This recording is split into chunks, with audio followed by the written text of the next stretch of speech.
How to log in to Asana account. Hello and welcome back to our YouTube channel How to Tutorials.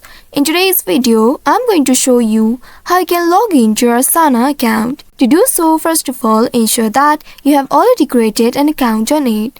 Now once you have done that, open any web browser on your device.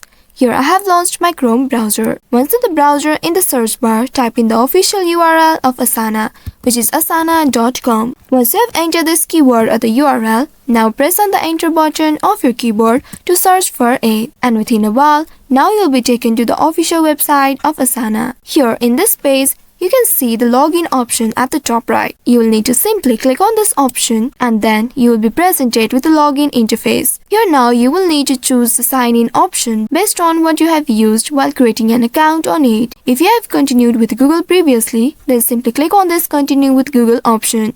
And if you have used your email address instead, then click on this box and enter your email address. Once after entering the email address associated to your account, click on this continue button just below it. Now after that, you will be prompted to enter your password. Make sure to enter the correct password here. You may also click on the I button at the right side of it to check and reveal if that's your correct password or not. If in case you don't remember your password or your password is mistake, then you may also click on this forgot your password link just below the box, and then you will need to follow the given instructions to reset or recover your password. After that, enter the correct password in this field and then click on this login button right here. By doing so, now you will see you have been successfully logged in to your Asana account. Now once you have logged into your Asana account, you can schedule the tasks to achieve the company goals. So by following these steps, you should be able to log into your Asana account. I hope this tutorial was helpful. If yes, don't forget to like, share and subscribe to never miss any updates from us. Thank you for watching.